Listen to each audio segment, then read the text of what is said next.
안녕하세요. 부자되는 맥스TV의 맥스테디입니다. 오늘 같이 이야기 나눠볼 주제는 정부가 돈을 풀어서 공공사업도 하고 돈을 사람들한테 나눠주는 게 일반적으로 사람들에게, 특히 사회 약자들에게 왜 좋지 않은가에 대해서 좀 얘기를 나눠보고자 합니다.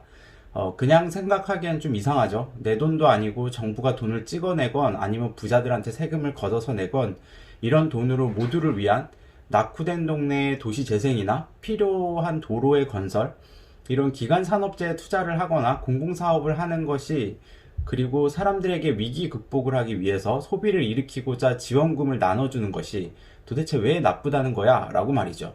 특히 사회 약자층 입장에서는 쉽사리 더욱 이해가 되지 않을 겁니다. 이런 거 하라고 내가 투표해서 뽑은 정권인데 내가 결국 이게 나한테 나쁘다고? 내 돈 들어가는 것도 아니고 난 돈도 받는 데다가 동네도 깨끗해지고 살기도 좋아지는데 난 혜택만 받는데 내가 왜 안 좋아? 이렇게 말이죠. 좀 말이 안 돼 보이죠? 혹시나 해서 명확하게 말씀드리지만 현 정권을 탓하거나 하는 영상은 아니고요. 경제학적으로 이 부분에 대한 논쟁이 굉장히 많이 있습니다.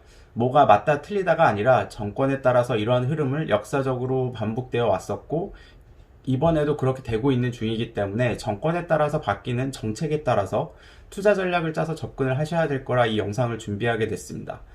경제학에서는 항상 소득을 늘리는 것과 소득을 분배하는 것에 대한 이슈가 항상 나오고요.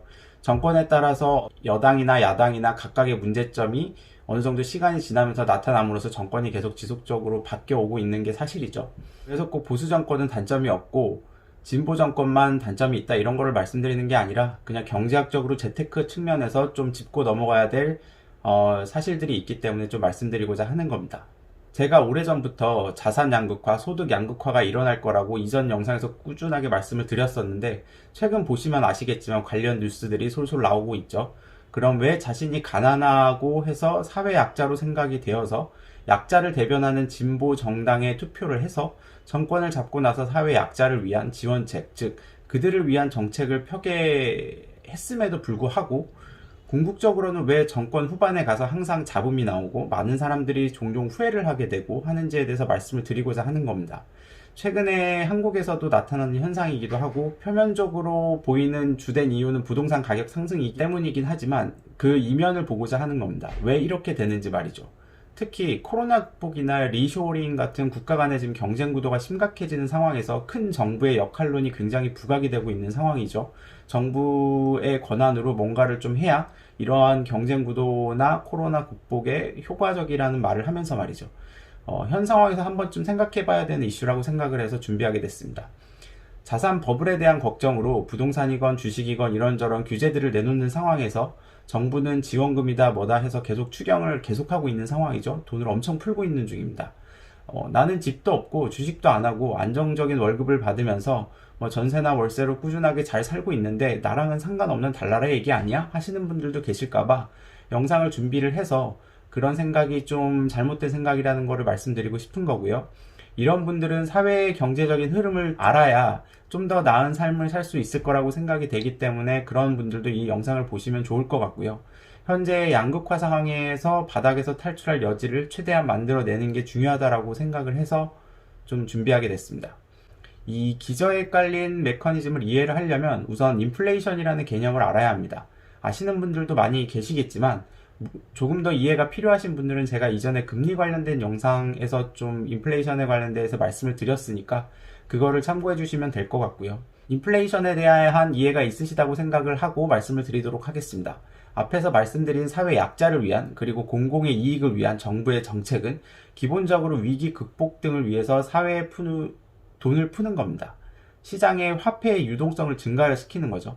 이런 통화 관련 지표로는 뭐 M1, M2, M3 같은 이런 지표들이 있는데 한번 찾아보시면 최근에 돈이 얼마나 풀리고 있는지 감이 있으실 거고요.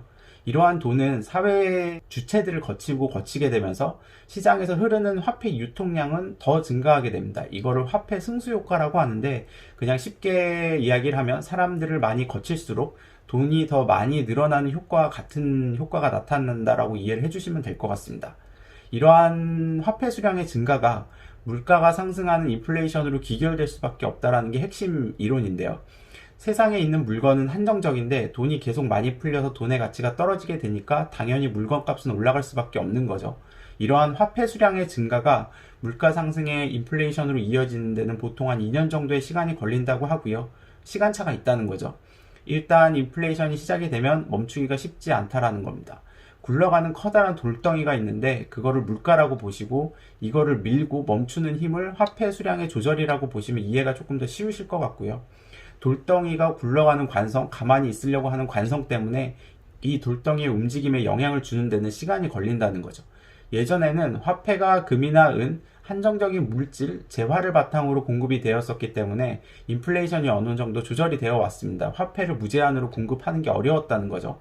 하지만 근본이제가 폐지가 되고 종이화폐건 전자화폐건 이제는 무제한으로 돈을 풀 수 있는 환경이 만들어졌죠.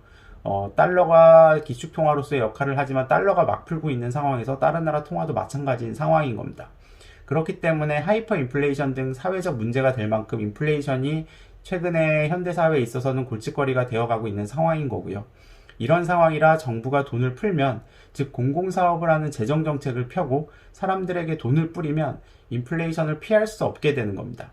경제학을 조금 공부하신 분들이라면 지금 돌아가는 걸 보면 소비가 그렇게 늘지가 않기 때문에 물가가 생각보다 안 오르는데 그래서 디플레이션인 거 아니야? 라고 반문하시는 분들도 계시겠지만 이걸 또 좀 자세하게 얘기 드리면 좀 이야기가 길어질 것 같아서 풀려진 돈이 생활 물가보다는 자산 물가로 흘러가고 있어서 자산 인플레를 만들고 있는 상황이고 결국 앞에서 이야기한 것처럼 어느 정도 시간차를 두고 소비 생활 물가 또한 끌어올리게 될 것이라고 간단하게 얘기하고 지금은 넘어가도록 하겠습니다.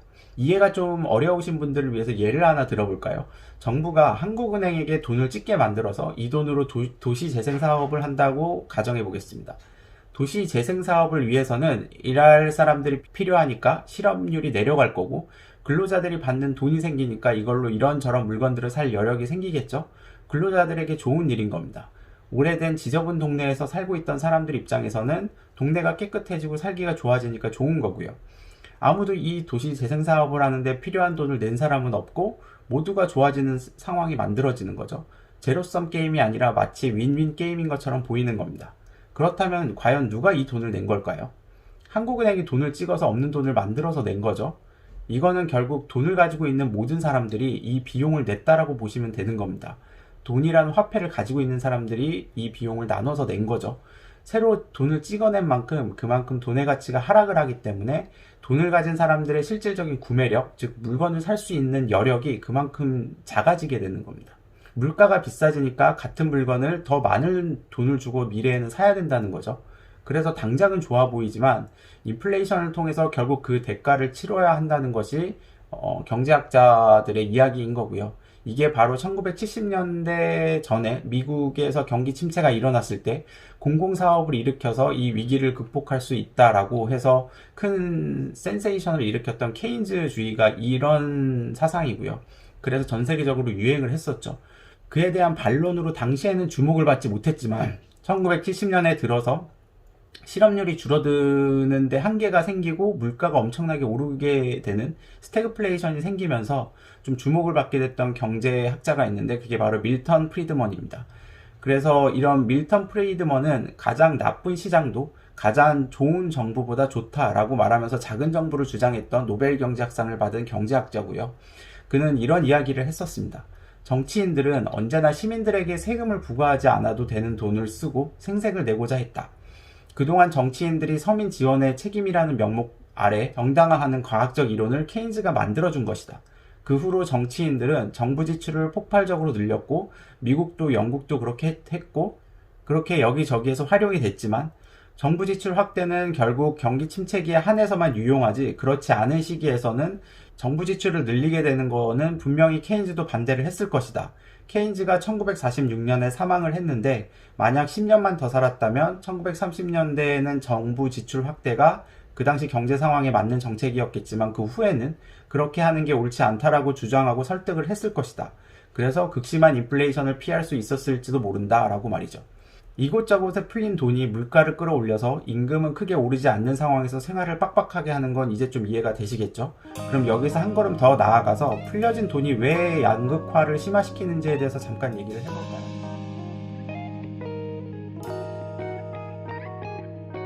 네.